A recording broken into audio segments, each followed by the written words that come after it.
Hello guys, this is Grishma. Class 11th chemistry chapter number first में आज हम part 9 में पढ़ेंगे कंसंट्रेशन टर्म को। कंसंट्रेशन टर्म क्या होती है? देखिए, लैबोरेटरी में ज्यादातर जो रिएक्शन परफॉर्म की जाती है वो सॉल्यूशन बेस्ड सैंपल पे की जाती है, ठीक है। तो वो जो आपका सोल्यूशन होता है वो किससे मिलकर बना हुआ होता है? वो मिलकर बना हुआ होता है सॉल्यूट प्लस सॉल्वेंट। उसमें एक सॉल्यूट होता है, दो पार्ट होते हैं सॉल्यूशन के, एक होता है सॉल्यूट और एक होता है सॉल्वेंट। तो जो लेस अमाउंट में प्रेजेंट होता है उसमें, जो लेसर अमाउंट में प्रेजेंट होता है उसे सॉल्यूट बोलते हैं, और सॉल्वेंट वो होता है जो कि एक्सेस अमाउंट में प्रेजेंट होता है। सपोज जैसे मैंने यहाँ पर एक शुगर का सॉल्यूशन लिया, शुगर सॉल्यूशन लिया, तो इस शुगर सॉल्यूशन में यदि मैंने 10 ग्राम शुगर लिया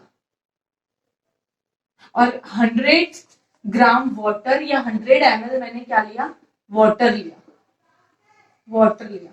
तो ये एक्सेस अमाउंट में है तो ये हमारा क्या हो जाएगा? सॉल्वेंट। और ये स्मॉल अमाउंट में है तो ये हमारा क्या हो जाएगा? सॉल्वेंट, ठीक है। तो हमें जरूरत क्यों है इसकी कंसंट्रेशन टर्म की? कंसंट्रेशन टर्म की इसलिए जरूरत है क्योंकि बहुत सारी रिएक्शन जो है वो एक पर्टिकुलर कंसंट्रेशन पर भी परफॉर्म होती है। जैसे आपने देखा होगा डाइल्यूट, किसी किसी रिएक्शन में लिखा हुआ रहता है डाइल्यूट HCl, किसी रिएक्शन में लिखा हुआ होता है कंसंट्रेटेड HCl, इसीलिए, ठीक है। अच्छा, कंसंट्रेशन टर्म जो है ये बहुत टाइप की होती है। कैसे? तो पहले तो हम कंसंट्रेशन की डेफिनेशन लिख लेते हैं। The amount of solute, concentration का मतलब होता है द अमाउंट ऑफ सॉल्यूट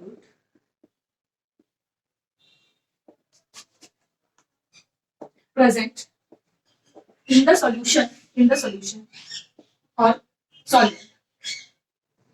जैसे अभी मैंने इसके पहले आपको एग्जांपल लिखकर बताया था शुगर का, तो किसकी डेफिनेशन है? ये डेफिनेशन है कंसंट्रेशन की, ठीक है। अब कंसंट्रेशन की बहुत सारी टर्म होती है, जैसे कि देखिए जो मनी होता है ना उसको हर कंट्री में कैसे अलग अलग रिप्रेजेंट किया जाता है, मतलब अलग अलग नाम से बोला जाता है। जैसे कहीं पर डॉलर, जैसे कहीं पर बोला जाता है रुपीस, कहीं पर और कुछ बोला जाता है, ऐसे अलग अलग बोला जाता है।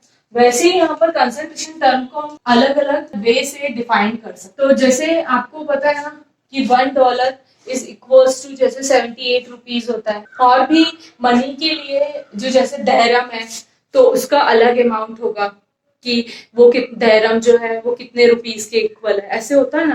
तो वैसे ही कंसंट्रेशन टर्म भी है कि कंसंट्रेशन टर्म में आप अलग अलग टाइप से इसको रिप्रेजेंट कर सकते हैं कि इस सॉल्यूशन की कंसंट्रेशन क्या है। तो कंसंट्रेशन की फर्स्ट टर्म जो होती है wait by wait, wait by weight percent भी निकाल सकते हैं आप। दूसरी होती है वॉल्यूम बाय वॉल्यूम, आप कैलकुलेट कर सकते हैं। थर्ड होती है वेट बाय वॉल्यूम, आप इसको निकाल सकते हैं। फोर्थ है ppm, पार्ट पर मिलियन।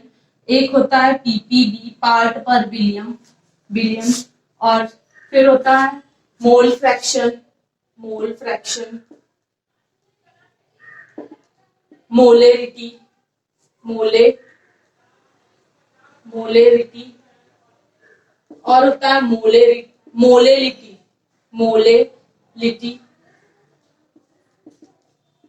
और होता है नॉर्मेलिटी।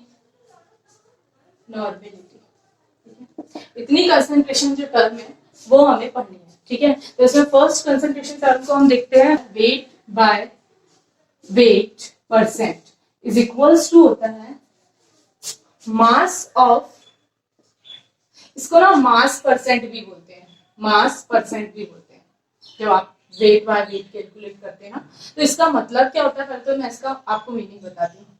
जैसे मैंने लिखा NaCl जो है आपके पास, NaCl जो है वो 10% वेट बाय वेट है, या फिर मैंने इसको बोल दिया, ब्रैकेट में लिखकर दे दिया, इसका जो मास परसेंट है वो कितना है? 10% है। इस सॉल्यूशन में एक बीकर है, उसके अंदर सॉल्यूशन है, और उस सॉल्यूशन में मैंने बताया कि कितना है? 10% है। मास परसेंट लिख दिया ऐसे ब्रैकेट में, उसका मतलब ये होगा कि 10 ग्राम NaCl डिसॉल्व है 100 ग्राम H2O में, 100 ग्राम वाटर में। इसका ये मतलब होता है वेट, इसको भी हमने ग्राम में लिया, इसको भी हमने ग्राम में लिया, इसीलिए हमने क्या बोला, वेट बाय वेट। तो वेट बाय वेट की पहले तो यहाँ डेफिनेशन लिखती हूँ, उसकी डेफिनेशन क्या होती है, वेट बाय वेट परसेंट, और इसी को हम क्या बोलते हैं, मास परसेंट। मास परसेंट इसकी डेफिनेशन है, the amount of solute present in the amount of solute present in 100 gram of solvent, ये होगा इसका मास परसेंट। तो इसका फॉर्मूला क्या बनेगा, इसका फॉर्मूला होगा weight by weight percent is equals to, और आप इसी को क्या बोलते हैं, mass percent is equals to, ये आपने 9th में पढ़ा है, क्या होता है, mass of solute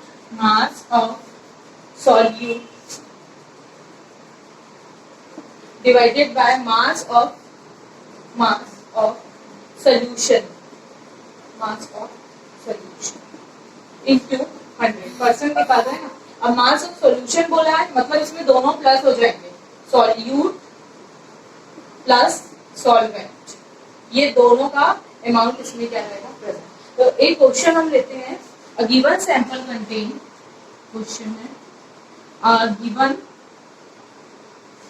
sample contain 30 gram of NaCl in 350 gram of H2.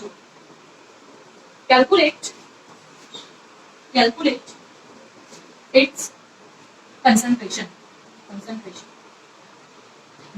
आपको यदि दिया हुआ है वेट बाय वेट परसेंट ऐसा लिखा हुआ रहेगा, या फिर ब्रैकेट में ऐसा लिखा हुआ रहेगा बाय मास परसेंट, तो आप कैसे कैलकुलेट करेंगे, वेट बाय वेट, तो मास ऑफ सॉल्यूट क्या होगा, इसमें 30 ग्राम NaCl इसमें सॉल्यूट होगा क्योंकि ये लेस अमाउंट में, तो ये हो गया 30 ग्राम, मास ऑफ सॉल्यूशन कितना दिया, 350 ग्राम इंटू 100 करेंगे आप, तो आंसर आ जाएगा 7.89% बाय मास, ये आपका आंसर है। एक क्वेश्चन और देखते हैं हम इसी का, क्वेश्चन है सॉल्यूशन ऑफ शुगर इज 5%, इसमें तो सॉल्यूशन का क्या बताया, परसेंट बताया, बाय मास लिखा हुआ, how much sugar is present in 250 gram of solution, मतलब आपको गिवन में क्या दिया हुआ है, आपको गिवन में दिया हुआ है मास ऑफ सॉल्यूशन 250 ग्राम, और आपसे पूछा क्या है, मास ऑफ सॉल्यूट, ये आपसे क्वेश्चन में पूछा, तो बाय मास बोला है, मतलब कि mass percent is equals to हो जाएगा mass of solute divided by mass of solution into 100। तो मास ऑफ सॉल्यूट इसमें हमें निकालना है, मास ऑफ सॉल्यूशन कितना दिया हुआ है इसमें, 250 ग्राम इंटू 100, और मास परसेंट कितना दिया हुआ है, 5। तो बस इसको हम कैलकुलेट कर लेंगे, आंसर आ जाएगा 5 into 250 divided by 100 is equals to mass of solute, तो कितना आ जाएगा, मास ऑफ सॉल्यूट 12.5 ग्राम, ये क्या आएगा हमारा, मास ऑफ सॉल्यूट।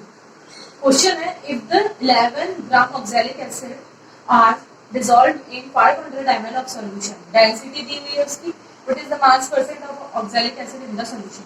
देखिए हमें क्या निकालना है, मास परसेंट निकालना है, मास परसेंट फाइंड आउट करना है, तो इसका फॉर्मूला होता है mass of solute divided by mass of solution into 100, ये होता है फॉर्मूला। आप देखिए हमें मास परसेंट निकालना है, तो मास ऑफ सॉल्यूट चाहिए, मास of solute 11 gram oxalic acid है, ठीक है। अब मास ऑफ सॉल्यूशन क्या दिया हुआ है, 500 ml, मतलब ये हमारा क्या है, वॉल्यूम दिया हुआ है, और इसी के साथ हमें क्या दी हुई है, डेंसिटी दी हुई है, डेंसिटी इज इक्वल्स टू दिया हुआ है 1.1 ग्राम पर ml।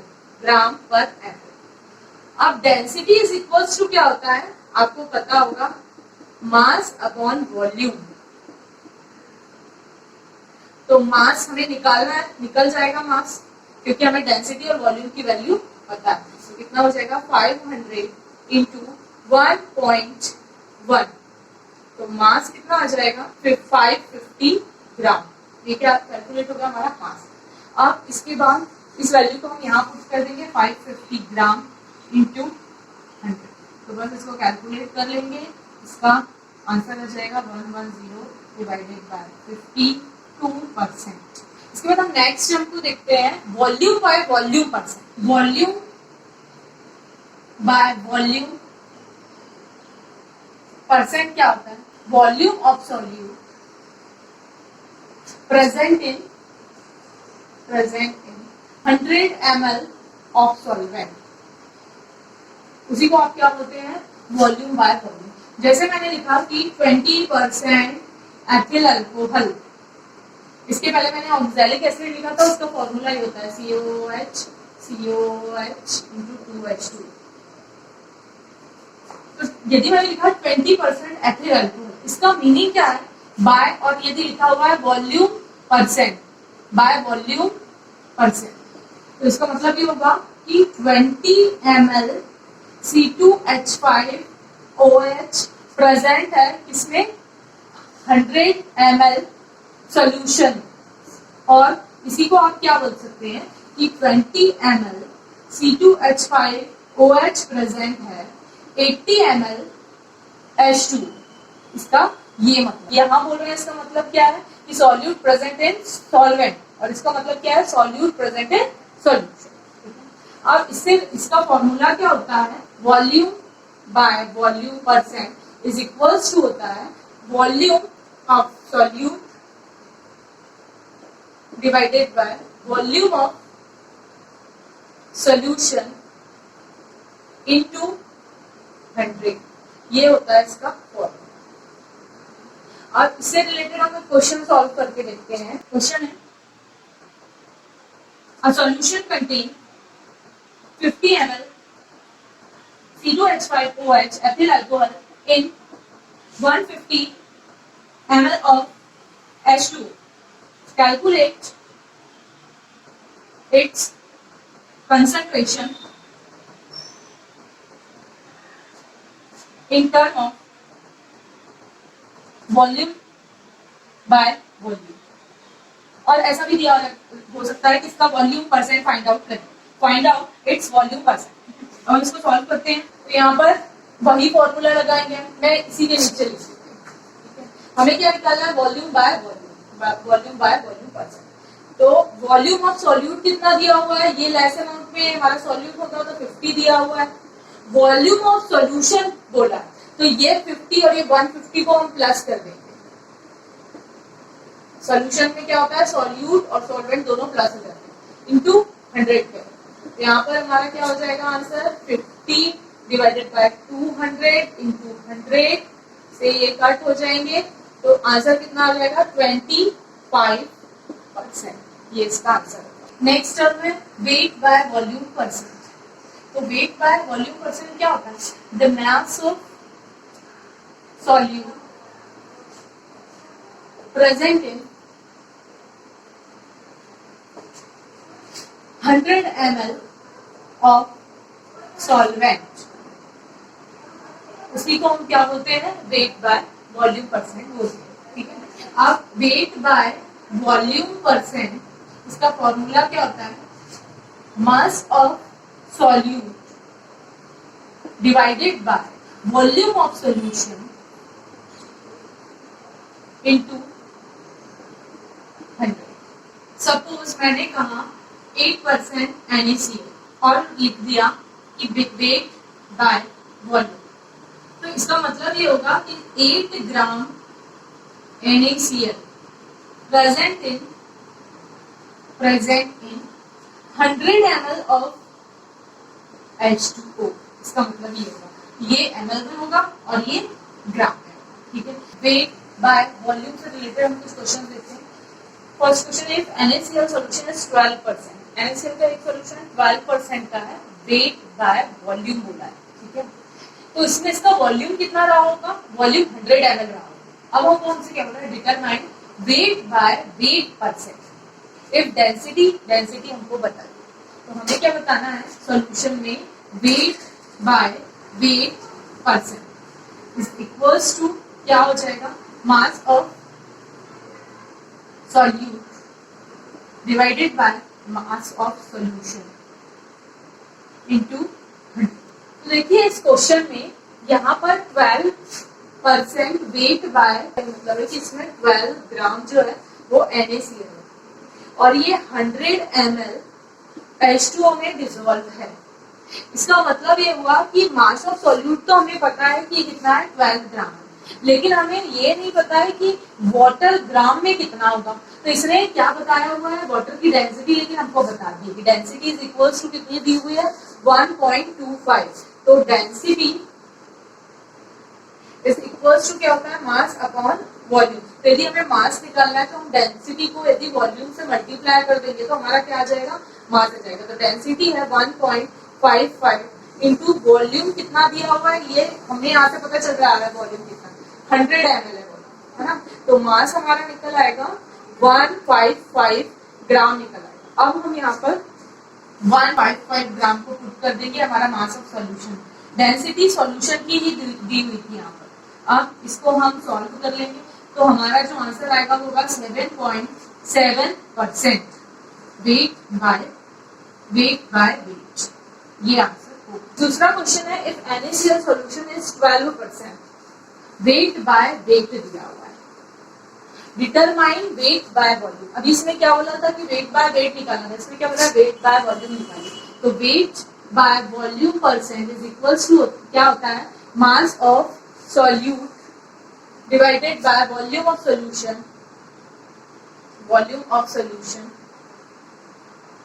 Into 100। Mass of solute तो हमें यहाँ से पता चल जाएगा। देखिए 12% वेट बाय वेट लिखा हुआ है, इसका मतलब क्या होगा कि 12 ग्राम क्या है, NaCl, और ये किसमें डिसॉल्व है, 100 ग्राम। ये किसमें डिसॉल्व है, 100 ग्राम सॉल्यूशन में डिसॉल्व है। इसका मतलब ये होगा, ठीक है। तो यहाँ पर देखिए ये तो मास ऑफ सॉल्यूट तो हमें पता हो गया कितना है, 12 ग्राम, लेकिन वॉल्यूम ऑफ सॉल्यूशन पूछा, अब यहाँ वेट बाय वेट है, वेट बाय वॉल्यूम तो है नहीं। तो हम इस वॉल्यूम को कैसे निकालेंगे, डेंसिटी इज इक्वल्स टू होता है mass upon volume, volume is equals to क्या हो जाएगा, मास अपॉन डेंसिटी। तो वॉल्यूम कितना हो जाएगा, मास होगा इसका, यहाँ पर कितना था मास, 100 ग्राम था, 100 ग्राम में डिसॉल्व होगा ना वेट बाय वेट, और डेंसिटी इसकी कितनी हो जाएगी, 2.5। तो यहाँ पर हमारा वॉल्यूम निकल के आ जाएगा 40 ml। अब इस 40 ml को हम यहाँ रख देंगे, इंटू 100 कर देंगे, तो सॉल्व करेंगे तो हमारा आंसर आ जाएगा कितना होगा, 30% वेट बाय वॉल्यूम। ये एक और क्वेश्चन है, बहुत इजी क्वेश्चन है। Solution of Na2SO4 is 10%। Na2SO4 का कितना परसेंट है, 10% है, और वेट बाय वेट है। Find out the mass of HNO3 present in 100 ml of solution. Weight by weight percent given है, find out mass of HNO3 मतलब mass of solute आपसे पूछा है।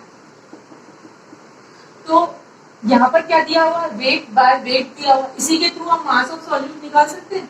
Wait by weight percent is equals to mass of solute divided by mass of solution into 100। अब देखिए wait by weight percent कितना दिया हुआ है, 10, ठीक है। मास ऑफ सॉल्यूट ये हमें निकालना, मास ऑफ सॉल्यूशन, तो मास ऑफ सॉल्यूशन बोला है लेकिन यहाँ तो ml में वॉल्यूम दिया हुआ है, तो हम कैसे निकालेंगे, डेंसिटी इज इक्वल्स टू क्या होता है, मास अपॉन वॉल्यूम। तो हमें क्या निकालना है, इसका मास निकालना है, मास। तो मास इज इक्वल्स टू हो जाएगा डेंसिटी इंटू वॉल्यूम। तो डेंसिटी कितनी है, 1.5 इंटू वॉल्यूम कितना दिया हुआ है, 100 ml दिया हुआ है। तो यहाँ पर ये कितना हो जाएगा, 150 ग्राम। इस 150 ग्राम को हम यहाँ पुट करेंगे इंटू 100, 10 इंटू 150 डिवाइडेड बाय 100। तो मास ऑफ सॉल्यूट कितना आ गया, मास ऑफ HNO3, सॉल्यूट क्या था यहाँ पर, HNO3 is equals to 15 gram. Next है हमारी ppm। ppm क्या होती है कि part per million part of the solution, part of a component per million part of the solution. इसका मतलब ये है कि यदि ppm जो है इसका फॉर्मूला होता है mass of the component, mass of the solute और component divided by mass, total mass of the solution into 10 to the power 6। इसका मतलब ये है कि 1 मिलियन में जितना भी सॉल्यूट का अमाउंट प्रेजेंट है उसको आप क्या बोलते हैं, ppm। सपोज जैसे आपने क्या बोला कि NaNO3 जो है वो 5 ppm है, इसका मतलब ये होगा कि 5 ग्राम NaNO3 जो है वो 10⁻⁶ ग्राम सॉल्यूशन में प्रेजेंट है। मतलब 1 मिलियन के पार्ट में सॉल्यूट का जो अमाउंट प्रेजेंट होगा उसी को हम क्या बोलते हैं, ppm। सपोज जैसे मैंने कहा in Delhi SO2 in air 10 ppm, इसका मतलब ये हो गया कि 10⁻⁶ सेंटीमीटर क्यूब एरिया में 10 सेंटीमीटर क्यूब SO2 का अमाउंट प्रेजेंट है, इसका ये मतलब होता है। ठीक है, तो 1 मिलियन में सॉल्यूट का जो अमाउंट प्रेजेंट होगा उसी को हम क्या बोलते हैं, ppm। ये बहुत कंसंट्रेशन की बहुत स्मॉल यूनिट होती है। इसका हम एक क्वेश्चन देखते हैं। ये क्वेश्चन है, in a public supply water Cl is present 3 into 10 to the power -3 gram in 100 ml water, what is the percent of chlorine in ppm। Chlorine का परसेंट पूछा, ppm। तो ppm is equals to mass of solute divided by mass of total mass of solution into 10 to the power 6। ppm में निकालना है, इसलिए इसे multiply करेंगे into 10 to the power 6। Mass of solute कितना दिया है कंसंट्रेशन की ग्राम में, 3 into 10 to the power -3 gram divided by mass of the solution कितना दिया है 1000 ml, कितना है 1000 ml into 10 to the power 6। तो बस हम ppm निकाल लेंगे, equals to 3 into 10 to the power -3 into 10 to the power -3 into 10 to the power 6। तो ये -3 10 to the power -6 into 10 to the power 6 ये कैंसिल हो जाएंगे, तो 3 ppm हमारा क्या आ जाएगा, यहाँ पर आंसर आ जाएगा। ऐसे एक क्वेश्चन है, if NaNO3 present 40 ppm in the ground water then, जो अंडरग्राउंड वाटर होता है ना उसका एक सैंपल है, उसमें जो उसका ppm कितना है, उसमें जो नाइट्रेट प्रेजेंट है, सोडियम नाइट्रेट जो प्रेजेंट है वो कितने परसेंट प्रेजेंट है, 40 ppm में प्रेजेंट है। तो वो पूछ रहा है कि NaNO3 का अमाउंट पूछ रहा है कि अमाउंट कितना है। तो इसको हम सॉल्व करते हैं। वैसे ही ppm इज इक्वल्स टू क्या हो जाएगा, ppm की वैल्यू यहाँ पर कितनी दी हुई है 40। हमें क्या निकालना है, mass of solute. Find out mass of NaNO3 मतलब mass of solute, total mass of the solution into 10 to the power 6। तो ये हमें निकालना है। और मास ऑफ द सॉल्यूशन कितना है 200 इनटू 10 टू द पावर 6। तो हम कैलकुलेट कर लेंगे, 40 into 200 divided by 10 to the power 6 is equals to mass of solute। तो 8 into 10 to the power 3 into 10 to the power -6। तो यहाँ पर कितना बचेगा, 10 into 10 to the power -3। ये क्या जाएगा हमारा मास ऑफ NaNO3। इसके बाद नेक्स्ट टर्म जो होती है ppb। ppb क्या है, जैसे हम इसको पार्ट पर बिलियन काउंट करते हैं वैसे ही हम इसको कैसे कैलकुलेट करते हैं, पार्ट पर बिलियन कैलकुलेट करते हैं। फॉर्मूला सेम रहेगा, मास ऑफ द कंपोनेंट और mass of the solute divided by total mass of the solution into 10 to the power 9 हो जाएगा। अभी बिलियन के लिए क्या आएगा, 10 टू द पावर 9। तो इसको पर बिलियन काउंट करते हैं, पार्ट पर बिलियन कंसंट्रेशन की ये और स्मॉल यूनिट है। इसके बाद नेक्स्ट टर्म है मोल फ्रैक्शन। मोल फ्रैक्शन क्या होता है, it is the ratio of number of moles of the solute or component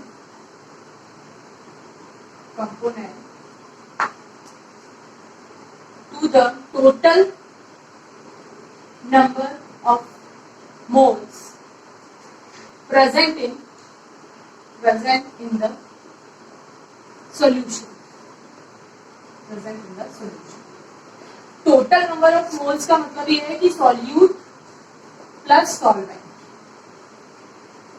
यहाँ पर देखिए, यदि आपको मोल फ्रैक्शन निकालना है तो मोल फ्रैक्शन निकालने का फॉर्मूला क्या होता है, बहुत इजी टर्म है ये, कि नंबर ऑफ मोल्स, सपोज जैसे आपके पास एक सॉल्यूशन है यहाँ पर, और उस सॉल्यूशन में यदि दो कंपोनेंट है A प्लस B, तो एक हो गया सॉल्वेंट और एक हो गया सॉल्यूट। सपोज जैसे आपको सॉल्यूट का मोल फ्रैक्शन निकालना है, तो जिसका मोल फ्रैक्शन निकालना है उसके number of moles divided by total number of moles. जैसे इसके नंबर ऑफ मोल्स क्या हो जाएंगे Na, इसके नंबर ऑफ मोल्स क्या हो जाएंगे Nb, तो इन दोनों को यदि हम ऐड कर दें तो टोटल नंबर ऑफ मोल्स आ जाएंगे।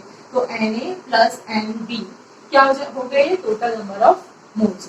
तो mole fraction of component A, किसी एक कंपोनेंट का हमें मोल फ्रैक्शन निकालना है तो हमें ऐसा निकालना। इसके बाद मोल फ्रैक्शन, ऐसे ही आप B के लिए भी निकाल सकते हैं। Mole fraction of B is equals to हो जाएगा Nb divided by Na plus Nb। और इसे डिनोट किससे करते हैं, इसको x से डिनोट करते हैं, x भी होते हैं और ईटा भी होते हैं। तो x is equals to Na divided by Na plus Nb, total number of moles, और मोल फ्रैक्शन ऑफ B, ये हो गया फॉर्मूला। ठीक है, एक और फॉर्मूला होता है XA plus XB is equals to होता है। ये हम क्वेश्चन सॉल्व करके देखते हैं कि ये कैसे निकलता है। XA plus XB is equals to 1। देखिए क्वेश्चन नंबर फर्स्ट में इसमें क्या बोल रहा है, a solution is prepared by adding 60 gram of methyl alcohol and 120 gram of water, और हमको इन दोनों का मोल फ्रैक्शन निकालना है। तो मोल फ्रैक्शन निकालने के लिए यहाँ वैल्यू हमें ग्राम में दी हुई है, तो ग्राम में मास दिया हुआ है तो हम इस ग्राम को नंबर ऑफ मोल्स में कन्वर्ट करेंगे। तो number of moles is equals to mass divided by molar mass. तो नंबर ऑफ मोल्स आ जाएंगे। अभी हम नंबर ऑफ मोल्स पहले किसके निकालते हैं, मेथिल अल्कोहल का नंबर ऑफ मोल्स निकालते हैं। तो n is equals to mass इसका कितना दिया हुआ है 60 gram divided by molar mass, इसका कितना हो जाएगा 12 प्लस 3 15 प्लस 16 17 32। तो नंबर ऑफ मोल्स इसके कितने हो जाएंगे 1.875। इसके नंबर ऑफ मोल्स आ गए मेथिल अल्कोहल के नंबर ऑफ मोल्स। ठीक है, इसके बाद हम इसके नंबर ऑफ मोल्स निकालेंगे, H2O के नंबर ऑफ मोल्स निकालेंगे। तो mass divided by molar mass, mass इसका कितना दिया हुआ है 120 ग्राम, इसको 18 से हम डिवाइड करेंगे तो नंबर ऑफ मोल्स आ गए 6.667 n equals to n methyl alcohol is equals to कितना हो गया 1.875, और वाटर के नंबर ऑफ मोल्स कितने हो गए 6.667। अब हमें क्या निकालना है, mole fraction is equals to हो जाएगा मोल फ्रैक्शन ऑफ CH3OH, इसका मोल फ्रैक्शन निकालेंगे। तो इसमें component number of moles of A, मतलब जिसका भी हम निकालते हैं उसके नंबर ऑफ मोल्स को हम पुट करते हैं। तो 1.875 divided by total number of moles, मतलब कि 1.875 प्लस 6.667 इज इक्वल्स टू हो जाएगा 1.875 डिवाइडेड बाय 8.542। इन दोनों को डिवाइड करेंगे तो मोल फ्रैक्शन आएगा 0.22। ये किसका मोल फ्रैक्शन होगा, मेथिल अल्कोहल का। इसके बाद हम निकालते हैं mole fraction of water is equals to हो जाएगा number of moles of H2O 6.667 divided by total number of moles 8.542। तो मोल फ्रैक्शन ऑफ H2O हमारा आ जाएगा 0.780। अब देखिए यदि आप इसको और इसको टोटल करें, सपोज जैसे आपने किया 0.22 प्लस आपने किया 0.78, इसको जब आप टोटल करेंगे तो टोटल करने पर आपका जो आंसर आएगा वो होगा 1। आप किसी भी कंपोनेंट के जो ये मोल फ्रैक्शन होता है, ठीक है, तो mole fraction of component A plus mole fraction of component B is equals to हमेशा क्या होगा 1 होगा। यदि इसमें 4 कंपोनेंट होते हैं तो mole fraction of component A, mole fraction of component B plus mole fraction of component C plus mole fraction of component D is equals to हमेशा 1 होगा। कितने भी मोल फ्रैक्शन होंगे उनका आप सम करेंगे तो आंसर क्या आएगा हमेशा 1। तो ये भी एक क्या होता है फॉर्मूला होता है। इसके बाद हम क्वेश्चन नंबर 2 को देखते हैं। इसमें हमें परसेंट बताया है और परसेंट हमें बाय मास बताया हुआ है। Solution is 25% ethyl alcohol and 25% water है इसमें और 50% इसमें एसिटिक एसिड है। बाय मास दिया हुआ है। अब वो हमसे क्या बोल रहा है, calculate the mole fraction of each component.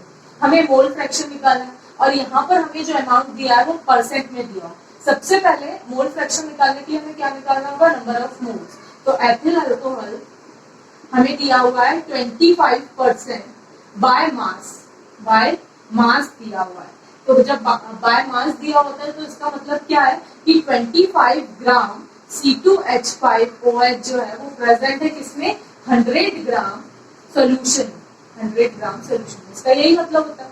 तो हमारे पास इसका मास तो है, तो मास से हम किसको कैलकुलेट कर लेंगे, नंबर ऑफ मोल्स को। तो नंबर ऑफ मोल्स यहाँ से हमारे कैलकुलेट हो जाएंगे। मास इसका 25 ग्राम दिया हुआ है। एथिल अल्कोहल का निकाल रहे हैं अभी, 25 ग्राम डिवाइडेड बाय एथिल अल्कोहल का जो मोलर मास होता है वो 46 होता है। इसको डिवाइड कर लेंगे तो जो number of moles of C2H5 आएंगे 0.543। Number of moles of ethyl alcohol is equals हो गया 0.543। दूसरा हमें वाटर दिया हुआ है, तो वाटर कितना है 25% बाय मास। इसका मतलब क्या है कि ये कितना ग्राम है 25 ग्राम। तो इसके भी नंबर ऑफ मोल्स निकालें तो इसका मास कितना दिया हुआ है 25 डिवाइडेड बाय मोलर मास इसका कितना होता है 18। तो आंसर आ जाएगा 1.388 नंबर ऑफ मोल्स। किसके आ गए, वाटर के। मैं यहाँ पर लिख देती हूँ number of moles of water is equals to 1.388। इसके बाद हम नंबर ऑफ मोल्स किसके कैलकुलेट करेंगे, एसिटिक एसिड के, CH3COOH। Number of moles is equals to mass divided by molar mass. तो इसका मास कितना दिया हुआ है, ये 50% है बाय मास, मतलब 50 ग्राम इसमें सॉल्यूट प्रेजेंट है एसिटिक एसिड, और इसका मोलर मास होता है 60। इसको आप इससे डिवाइड करेंगे तो आंसर आएगा 0.833 मोल। इसके कितने मोल है 0.833 मोल। अब हमें मोल फ्रैक्शन निकालना है। तो मोल फ्रैक्शन तीनों का निकालना है। Mole fraction of ethyl alcohol is equals to होगा number of moles of ethyl alcohol कितने 0.543 divided by total number of moles, मतलब हम तीनों को सम करेंगे 0.543 प्लस 1.388 प्लस 0.833। आंसर होगा मोल fraction of ethyl alcohol is 0.196। ऐसे हम मोल फ्रैक्शन ऑफ वाटर निकाल लेंगे 1.388 divided by total number of mole कितने हैं 2.764 इज इक्वल्स टू 0.502। इसके बाद हम निकालते हैं मोल फ्रैक्शन ऑफ, मैं यहाँ लिख देती हूँ, मोल fraction of acetic acid is equals to number of moles of acetic acid 0.833 divided by total number of moles 0.302। ये मोल फ्रैक्शन किसका हो गया, एसिटिक एसिड। अब यदि आप इन तीनों का सम करेंगे तो आंसर क्या आना चाहिए 1, मतलब इसका ये जो mole fraction of A B और सी करेंगे ये तीनों वैल्यू। देखिए हम करते हैं 0.302 0.196 एंड 0.502। फिर ये हो जाएगा 10 1 10 0 1 6 6 3 9 1 10 1। देखिए आंसर में 1 आया। कितने भी फ्रैक्शन का आप टोटल करेंगे तो आंसर में कितना आएगा 1 ही आएगा। इसके बाद हम नेक्स्ट टर्म को देखते हैं मोलरिटी को। लेकिन एक क्वेश्चन मोल फ्रैक्शन का मैं आपको देती हूँ, आप ट्राई करिए।